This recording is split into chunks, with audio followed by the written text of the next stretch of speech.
मेहुल चौकसी और कानूनी टीम की चालबाजियां शुरू। भारतीय जेलों के हालात पर सवाल उठाने की तैयारी। मेहुल चौकसी की धोखाधड़ी के शिकार पीड़ितों को उम्मीद जगी है कि उसकी गिरफ्तारी से उन्हें न्याय मिलेगा और उनकी फंसी रकम वापस मिल सकेगी। गुजरात के भावनगर में दिव्य निर्माण ज्वेलर्स के मालिक दिग्विजय सिंह जडेजा ने दावा किया है कि वह मेहुल की कंपनी में फाइनेंसर थे। उन्होंने उसकी कंपनी में 106 किलो सोने की छड़ें निवेश की थी। उन्होंने भावनगर, अहमदाबाद, जामनगर, भूत, सूरत, मुंबई और वडोदरा में चौकसी के सभी स्टोर विकसित किए।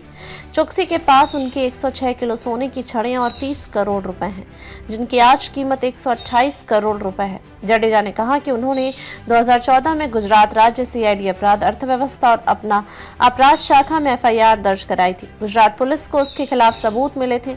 सीआरपीसी 164 के बयान दर्ज होने के बाद भी उसे गिरफ्तार नहीं किया गया। उसे गिरफ्तार करने के लिए डीजीपी स्तर के एक व्यक्ति ने 70 लाख रुपए की रिश्वत मांगी थी।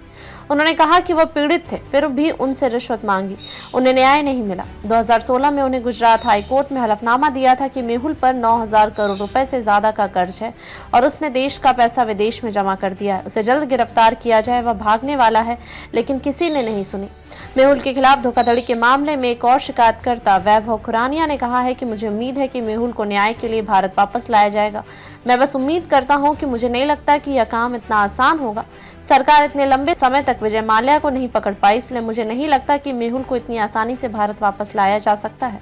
इसमें बहुत सारी कानूनी जटिलताएं हैं। इस बीच मेहुल चौकसी की गिरफ्तारी के साथ ही उनकी कानूनी टीम की चालबाजियां भी शुरू हो गई हैं। उसके भारत प्रत्यर्पण को चुनौती देते हुए जुट गई है। भगोड़े कारोबारी के वकील विजय अग्रवाल ने कहा कि चौकसी के प्रत्यर्पण के 2 मुख्य आधारों पर चुनौती दी जाएगी।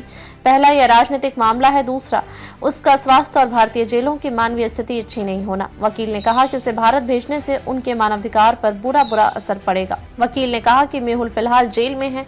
बेल्जियम में प्रक्रिया जमानत के लिए आवेदन करने की नहीं बल्कि अपील दायर करने की है।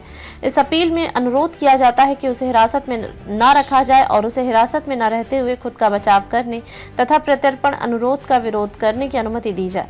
अपील का आधार यह होगा कि मेहुल बहुत बीमार है और कैंसर का इलाज करा रहा है। साथ ही वह भारतीय एजेंसियों के एंटीगुआ से अगवा कर डोमिनिका ले जाने के दुष्परिणामों को झेल रहे हैं। उस समय की यातना के कारण वह क्लॉस्ट्रोफोबिक यानी बंद जगहों में डर महसूस कर रहे थे। उसे स्थायी विकृति हो गई है। वह पोस्ट ट्रॉमेटिक स्ट्रेस डिसऑर्डर से भी जूझ रहे हैं। वकील ने दावा किया कि भारतीय कानून के तहत मेहुल को कभी भगोड़ा घोषित नहीं किया गया, क्योंकि वह भारतीय जांच एजेंसियों के साथ सहयोग करता रहा। यह भारतीय एजेंसियों के प्रत्यर्पण आग्रह को कमजोर कर सकता है।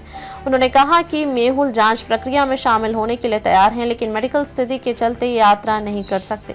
इसलिए हमने शुरू में कहा था कि वह जांच में वीडियो कॉन्फ्रेंसिंग के जरिए शामिल हो सकते हैं। हमने वर्चुअल माध्यम से सहयोग की पेशकश करते हुए कई आवेदन पेश किए हैं।